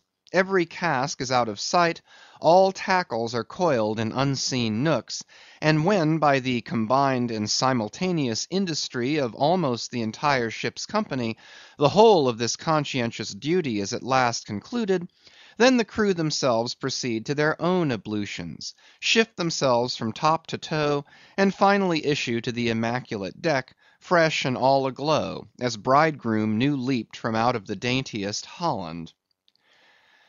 Now with elated step they pace the planks in twos and threes, and humorously discourse of parlors, sofas, carpets, and fine cambrics; propose to mat the deck; think of having hanging to the top; object not to taking tea by moonlight on the piazza of the forecastle. To hint to such musked mariners of oil and bone and blubber were little short of audacity. They know not the thing you distantly allude to. Away, and bring us napkins! But mark, aloft there, at the three mast heads, stand three men intent on spying out more whales, which, if caught, infallibly will again soil the old oaken furniture, and drop at least one small grease spot somewhere. Yes, and many is the time when, after the severest uninterrupted labors which know no night, continuing straight through for 96 hours, when from the boat, where they have swelled their wrists with all day rowing on the line, they only step to the deck to carry vast chains, and heave the heavy windlass, and cut and slash; yea, and in their very sweatings to be smoked and burned anew by the combined fires of the equatorial sun and the equatorial triworks; when, on the heels of all this, they have finally bestirred themselves to cleanse the ship, and make a spotless dairy room of it; many is the time, the poor fellows, just buttoning the necks of their clean frocks, are startled by the cry of "There she blows!" and away they fly to fight another whale, and go through the whole weary thing again. Oh, my friends, but this is man killing! Yet this is life; for hardly have we mortals, by long toilings, extracted from this world's vast bulk its small but valuable sperm, and then with weary patience cleansed ourselves from its defilements, and learned to live here in clean tabernacles of the soul; hardly is this done, when, there she blows! the ghost is spouted up, and away we sail to fight some other world, and go through young life's old routine again. Oh, the metempsychosis! Oh, Pythagoras, that in bright Greece 2000 years ago did die, so good, so wise, so mild! I sailed with thee along the Peruvian coast last voyage, and, foolish as I am, taught thee, a green simple boy, how to splice a rope. CHAPTER 99. The Doubloon. Ere now it has been related how Ahab was wont to pace his quarter‐deck, taking regular turns at either limit, the binnacle and mainmast; but in the multiplicity of other things requiring narration, it has not been added how that sometimes in these walks, when most plunged in his mood, he was wont to pause in turn at each spot, and stand there strangely eyeing the particular object before him. When he halted before the binnacle, with his glance fastened on the pointed needle in the compass, that glance shot like a javelin with the pointed intensity of his purpose. And when resuming his walk, he again paused before the mainmast, then, as the same riveted glance fastened upon the riveted gold coin there, he still wore the same aspect of nailed firmness, only dashed with a certain wild longing, if not hopefulness. But one morning, turning to pass the doubloon, he seemed to be newly attracted by the strange figures and inscriptions stamped on it, as though now for the first time beginning to interpret for himself, in some monomaniac way, whatever significance might lurk in them. And some certain significance lurks in all things, else all things are little worth, and the round world itself but an empty cipher, except to sell by the cartload as they do hills about Boston, to fill up some morass in the Milky Way. Now this doubloon was of purest virgin gold, raked somewhere out of the heart of gorgeous hills, whence east and west over golden sands the headwaters of many a Pactolus flows; and though now nailed amidst all the rustiness of iron bolts and the verdigris of copper spikes, yet untouchable and immaculate to any foulness, it still preserved its Quito glow; nor though placed amongst a ruthless crew, and every hour passed by ruthless hands, and through the livelong nights shrouded with thick darkness which might cover any pilfering approach, nevertheless every sunrise found the doubloon where sunset left it last. For it was set apart and sanctified to one awe‐striking end; and however wanton in their sailor ways, one and all, the mariners revered it as the white whale's talisman. Sometimes they talked it over in the weary watch by night, wondering whose it was to be at last, and whether he would ever live to spend it.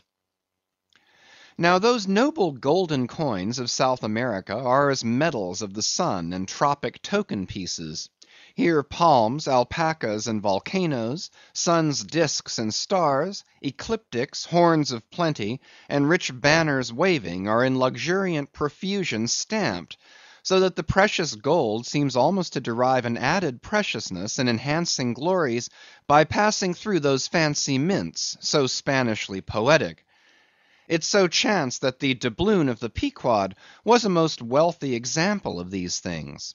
On its round border it bore the letters Republica del Ecuador, Quito; so this bright coin came from a country planted in the middle of the world, and beneath the great equator, and named after it; and it had been cast midway up the Andes, in the unwaning clime that knows no autumn. Zoned by those letters, you saw the likeness of 3 Andes summits, from one aflame, a tower on another, on the third a crowing cock, while arching over all was a segment of the partitioned zodiac, the signs all marked with their usual cabalistics, and the keystone sun entering the equinoctial point at Libra. Before this equatorial coin, Ahab, not unobserved by others, was now pausing.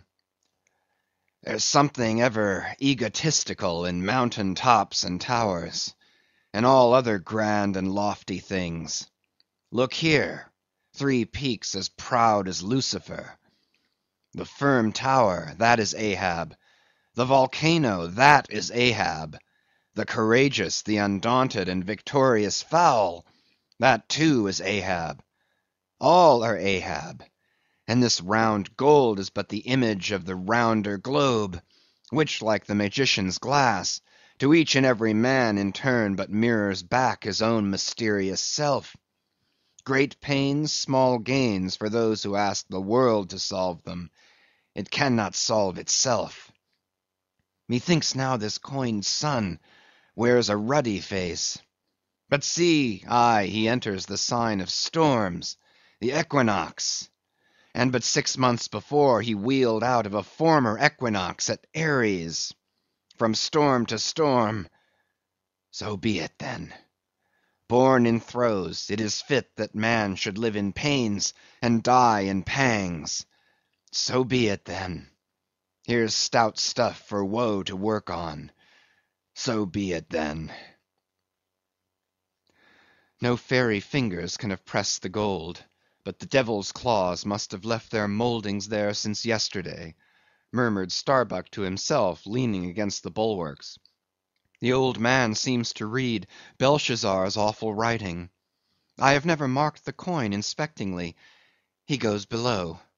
Let me read. A dark valley between 3 mighty heaven-abiding peaks that almost seem the Trinity in some faint earthly symbol.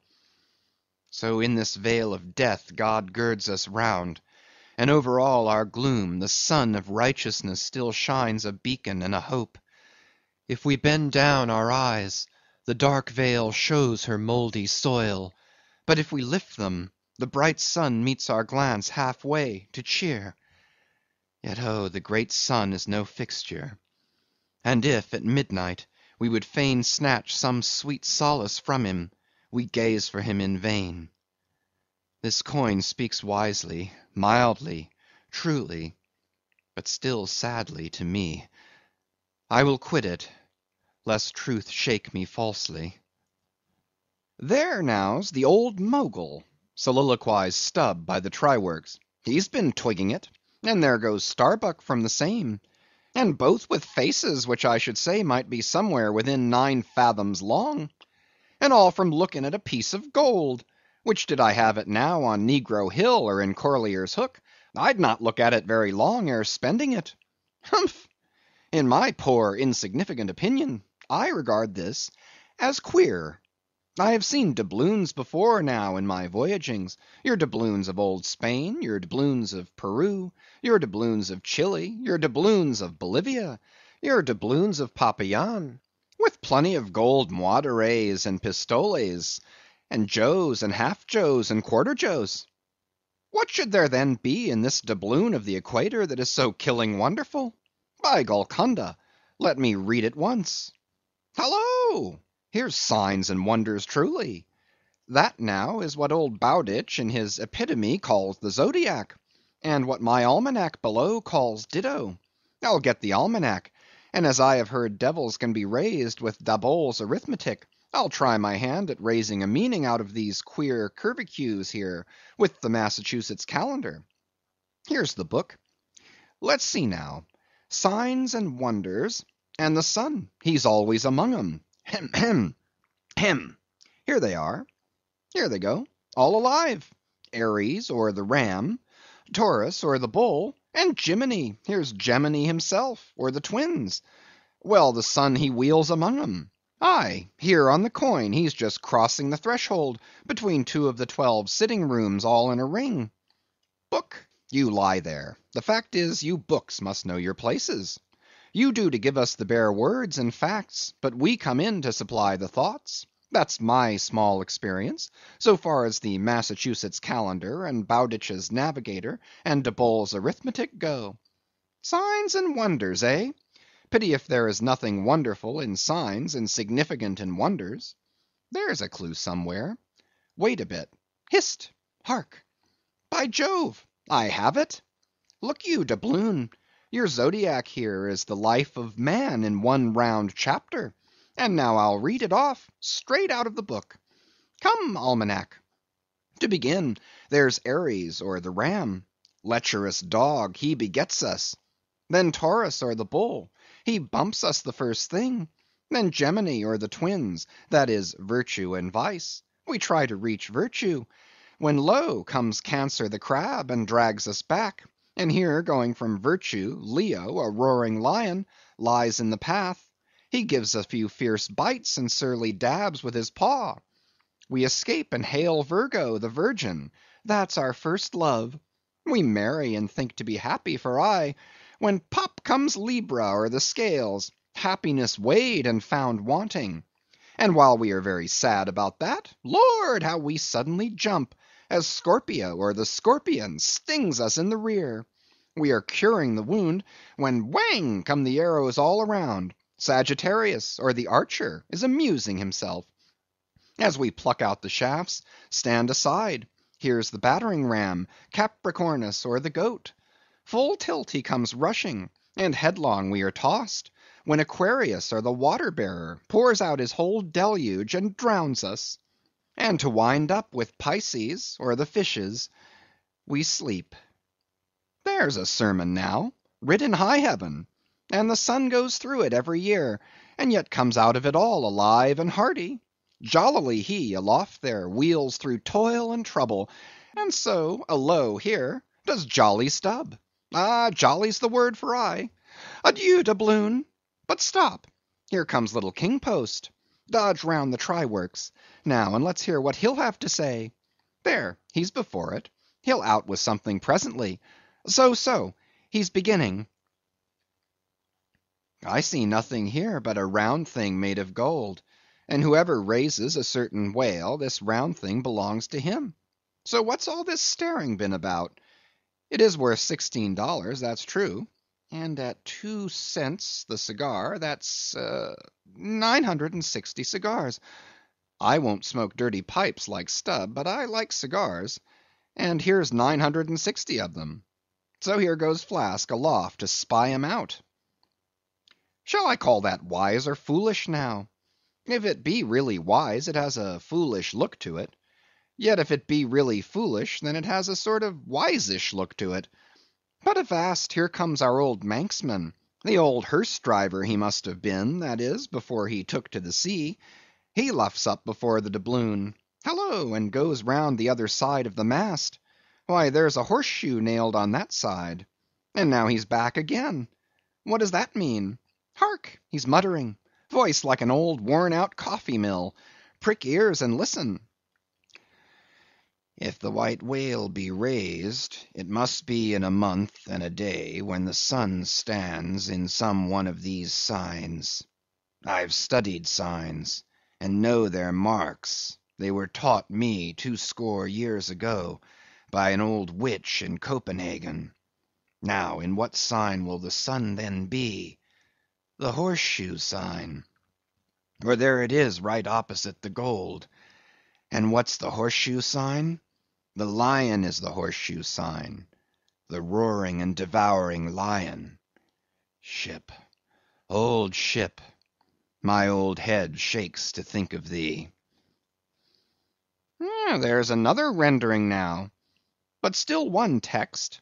All sorts of men in one kind of world, you see. Dodge again. Here comes Queequeg, all tattooing. Looks like the signs of the Zodiac himself. What says the cannibal? As I live, he's comparing notes. Looking at his thigh bone, thinks the sun is in the thigh, or in the calf, or in the bowels, I suppose, as the old women talk surgeon's astronomy in the back country. And by Jove, he's found something there in the vicinity of his thigh. I guess it's Sagittarius, or the archer. No, he don't know what to make of the doubloon. He takes it for an old button off some king's trousers. But aside again, here comes that ghost devil, Fedallah, tail coiled out of sight as usual, oakum in the toes of his pumps as usual. What does he say with that look of his? Only makes a sign to the sign, and bows himself. There is a sun on the coin. Fire worshipper, depend upon it. Ho! More and more. This way comes Pip. Poor boy. Would he had died, or I. He's half horrible to me. He too has been watching all these interpreters, myself included. And look now, he comes to read, with that unearthly idiot face. Stand away again, and hear him. Hark! I look, you look, he looks, we look, ye look, they look. Upon my soul, he's been studying Murray's grammar, improving his mind, poor fellow. But what's that he says now? Hist! I look, you look, he looks, we look, ye look, they look. Why, he's getting it by heart. Hist! Again. I look, you look, he looks, we look, ye look, They look. Well, that's funny. And I, you and he, and we, ye and they, are all bats. And I'm a crow, especially when I stand atop of this pine tree here. Caw, caw, caw, caw, caw, caw. Ain't I a crow? And where's the scarecrow? There he stands, 2 bones stuck into a pair of old trousers, and 2 more poked into the sleeves of an old jacket. Wonder if he means me? Complimentary. Poor lad, I could go and hang myself. Anyway, for the present I'll quit Pip's vicinity. I can stand the rest, for they have plain wits, but he's too crazy witty for my sanity. So I leave him muttering. Here's the ship's navel, this doubloon here, and they are all on fire to unscrew it. But unscrew your navel, and what's the consequence? Then again, if it stays here, that is ugly too, for when aught's nailed to the mast, it's a sign that things grow desperate. Ha! Ha! Old Ahab, the white whale, he'll nail you. This is a pine tree. My father, in old Tolland County, cut down a pine tree once, and found a silver ring grown over in it, some old darkey's wedding ring. How did it get there? And so they'll say in the resurrection, when they come to fish up this old mast, and find a doubloon lodged in it, with bedded oysters for the shaggy bark. Oh, the gold, the precious, precious gold. The green miser'll hoard ye soon. Hish, hish! God goes 'mong the worlds blackberrying. Cook, ho, cook, and cook us. Jenny, hey, hey, hey, hey, hey, Jenny, Jenny, and get your hoe cake done. Chapter 100. Leg and Arm. The Pequod of Nantucket meets the Samuel Enderby of London. Ship ahoy! Hast seen the white whale? So cried Ahab, once more hailing a ship showing English colors, bearing down under the stern. Trumpet to mouth, the old man was standing in his hoisted quarter-boat, his ivory leg plainly revealed to the stranger captain, who was carelessly reclining in his own boat's bow. He was a darkly tanned, burly, good-natured, fine-looking man of 60 or thereabouts, dressed in a spacious roundabout that hung round him in festoons of blue pilot cloth, and one empty arm of this jacket streamed behind him like the broidered arm of a hussar's surcoat. Hast seen the white whale? See you this? And withdrawing it from the folds that had hidden it, he held up a white arm of sperm whale bone, terminating in a wooden head like a mallet. Man my boat, cried Ahab, impetuously, and tossing about the oars near him. Stand by to lower. In less than a minute, without quitting his little craft, he and his crew were dropped to the water, and were soon alongside of the stranger. But here a curious difficulty presented itself. In the excitement of the moment, Ahab had forgotten that since the loss of his leg, he had never once stepped on board of any vessel at sea but his own, and then it was always by an ingenious and very handy mechanical contrivance peculiar to the Pequod, and a thing not to be rigged and shipped in any other vessel at a moment's warning. Now it is no very easy matter for anybody, except those who are almost hourly used to it like whalemen, to clamber up a ship's side from a boat on the open sea, for the great swells now lift the boat high up toward the bulwarks, then instantaneously drop it halfway down to the kelson. So deprived of one leg, and the strange ship of course being altogether unsupplied with the kindly invention, Ahab now found himself abjectly reduced to a clumsy landsman again, hopelessly eyeing the uncertain changeful height he could hardly hope to attain.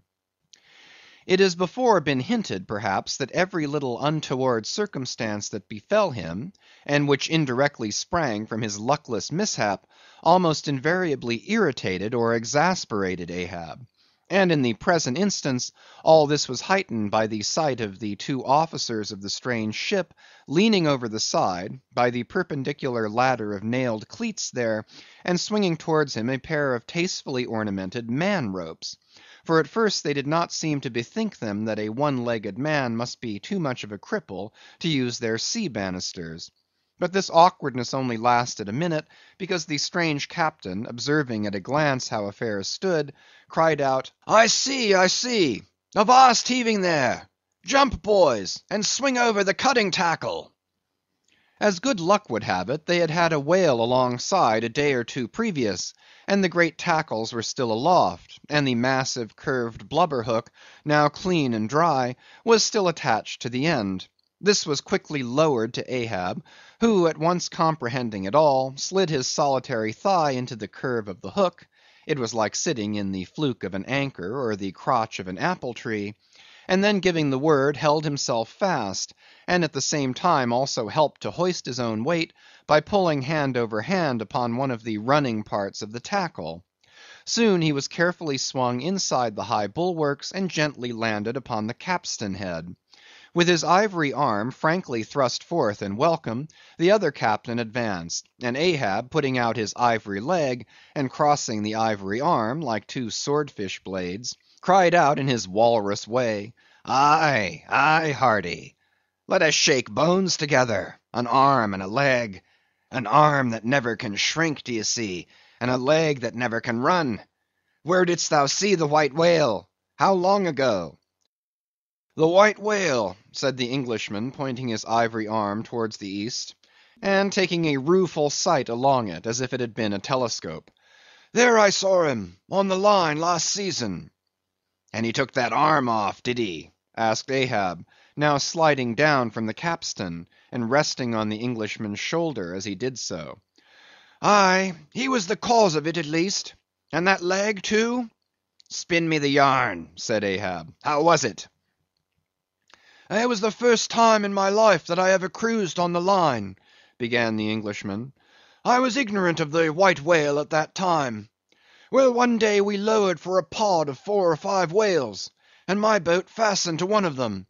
A regular circus horse he was, too, that went milling and milling round so, that my boat's crew could only trim dish by setting all their sterns on the outer gunwale.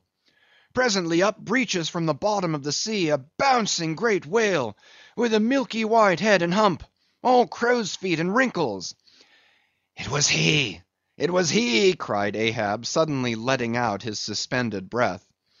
"And harpoons sticking in near his starboard fin." "Aye, aye, they were mine, my irons!" cried Ahab exultingly. "But on."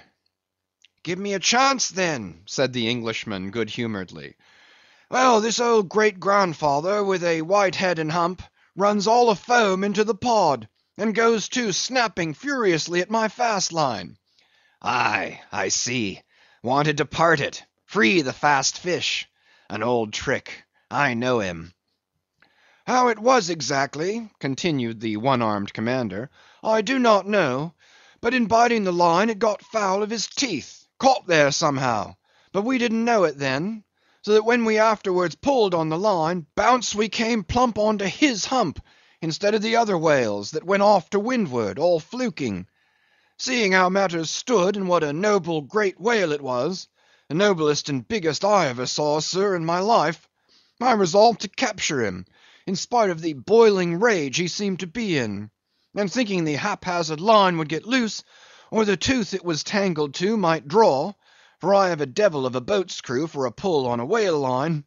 Seeing all this, I say, I jumped into my first mate's boat, Mr. Mounttop's here. By the way, Captain, Mounttop, the captain. As I was saying, I jumped into Mounttop's boat, which, do you see, was gunwale and gunwale with mine. Then, snatching the first harpoon, let this old great-grandfather have it. But, Lord, look you, sir, hearts and souls alive, man, the next instant, in a jiff, I was blind as a bat, both eyes out, all befogged and bedeadened with black foam, the whale's tail looming straight up out of it, perpendicular in the air like a marble steeple. No use sterning all then, but as I was groping at midday, with a blinding sun all crown jewels, as I was groping, I say, after the second iron to toss it overboard, down comes the tail like a Lima tower, cutting my boat in two, leaving each half in splinters, and flukes first the white hump backed through the wreck, as though it was all chips. We all struck out. To escape his terrible flailings, I seized hold of my harpoon pole sticking in him, and for a moment clung to that like a sucking fish. But the combing sea dashed me off, and at the same instant the fish, taking one good dart forward, went down in a flash, and the barb of that cursed second iron towing along near me caught me here, clapping his hand just below his shoulder. Yes, caught me just here, I say, and bore me down to hell's flames, I was thinking, when all of a sudden, thank the good God, the barb ripped its way along the flesh, clear along the whole length of my arm, came out nigh my wrist, and up I floated. And that gentleman there will tell you the rest. By the way, Captain, Dr. Bunger, ship's surgeon. Bunger, my lad, the captain. Now, Bunger boy, spin your part of the yarn. The professional gentleman thus familiarly pointed out had been all the time standing near them, with nothing specific visible to denote his gentlemanly rank on board. His face was an exceedingly round but sober one. He was dressed in a faded blue woolen frock or shirt, and patched trousers, and had thus far been dividing his attention between a marling spike he held in one hand, and a pill-box held in the other, occasionally casting a critical glance at the ivory limbs of the two crippled captains. But at his superior's introduction of him to Ahab, he politely bowed, and straightway went on to do his captain's bidding. "It was a shocking bad wound," began the whale surgeon, "and taking my advice, Captain Boomer here stood our old Sammy—" "Samuel Enderby is the name of my ship," interrupted the one-armed captain, addressing Ahab. "Go on, my boy." "Stood our old Sammy off to the northward to get out of the blazing hot weather there on the line. But it was no use. I did all I could, sat up with him nights, was very severe with him in the matter of diet." "Oh, very severe," chimed in the patient himself, then suddenly altering his voice, "drinking hot rum toddies with me every night till he couldn't see to put on the bandages, and sending me to bed half seas over about 3 o'clock in the morning. Oh, ye stars, he sat up with me, indeed, and was very severe in my diet. Oh, a great watcher, and very dietetically severe is Dr. Bunger. Bunger, you dog, laugh out, why don't you? You know you're a precious jolly rascal. But heave ahead, boy. I'd rather be killed by you than kept alive by any other man." "My captain, you must have ere this perceived, respected sir," said the imperturbable, godly-looking Bunger, slightly bowing to Ahab, "is apt to be facetious at times. He spins us many clever things of that sort. But I may as well say, en passant, as the French remark, that I myself, that is to say, Jack Bunger, late of the reverend clergy, am a strict, total abstinence man. I never drink—" "Water!" cried the captain. "He never drinks it. It's a sort of fits to him. Fresh water throws him into the hydrophobia. But go on with the arm story." "Yes, I may as well," said the surgeon coolly. "I was about observing, sir, before Captain Boomer's facetious interruption, that, spite of my best and severest endeavours, the wound kept getting worse and worse. The truth was, sir, it was as ugly gaping a wound as surgeon ever saw, more than 2 feet and several inches long. I measured it with the lead line. In short, it grew black. I knew what was threatened, and off it came. But I had no hand in shipping that ivory arm there. That thing is against all rule," pointing at it with the marling spike. "That is the captain's work, not mine. He ordered the carpenter to make it. He had that club hammer there put to the end to knock someone's brains out with, I suppose, as he tried mine once. He flies into diabolical passions sometimes. Do you see this dent, sir?" removing his hat, and brushing aside his hair, and exposing a bowl-like cavity in his skull, but which bore not the slightest scarry trace, nor any token of ever having been a wound. "Well, the captain there will tell you how that came here. He knows." "No, I don't," said the captain, "but his mother did. He was born with it. Oh, you solemn rogue, you Bunger. Was there ever such another Bunger in the watery world? Bunger, when you die, You ought to die in pickle, you dog. You should be preserved to future ages, you rascal. What became of the white whale? Now cried Ahab, who thus far had been impatiently listening to this by-play between the two Englishmen. Oh, cried the one-armed captain. Oh, yes. Well, after he sounded, we didn't see him again for some time.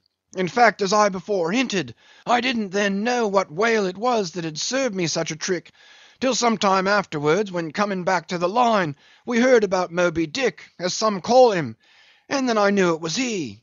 Didst thou cross his wake again? Twice. But could not fasten? Didn't want to try to.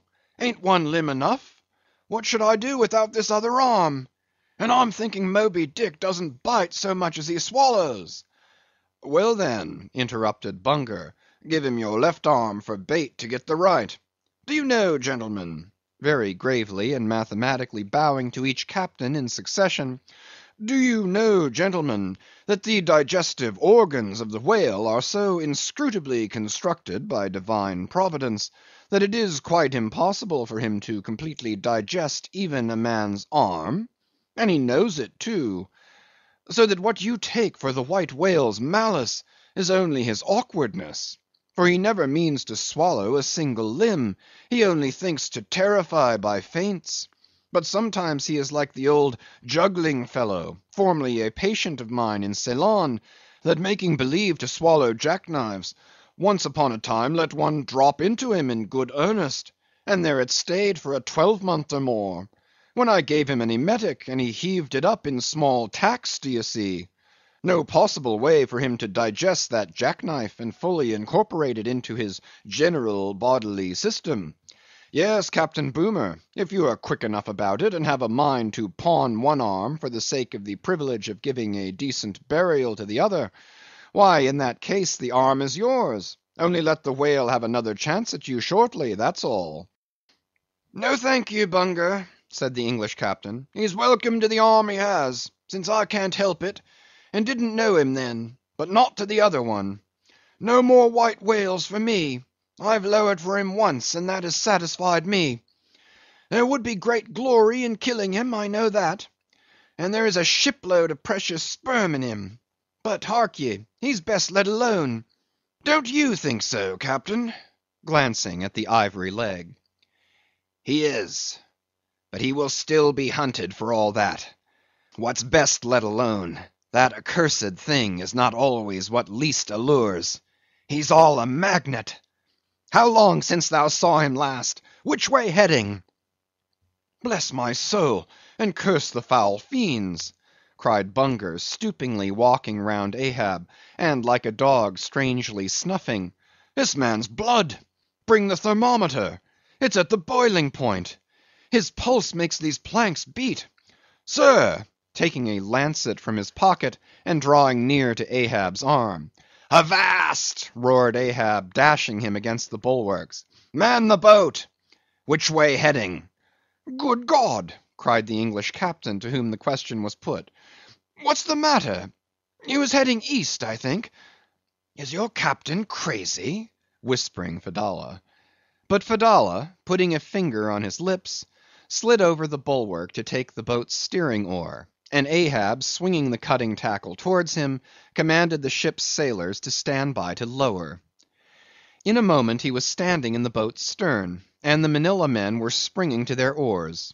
In vain the English captain hailed him. With back to the stranger's ship, and face set like a flint to his own, Ahab stood upright till alongside of the Pequod. End of chapters 97 to 100.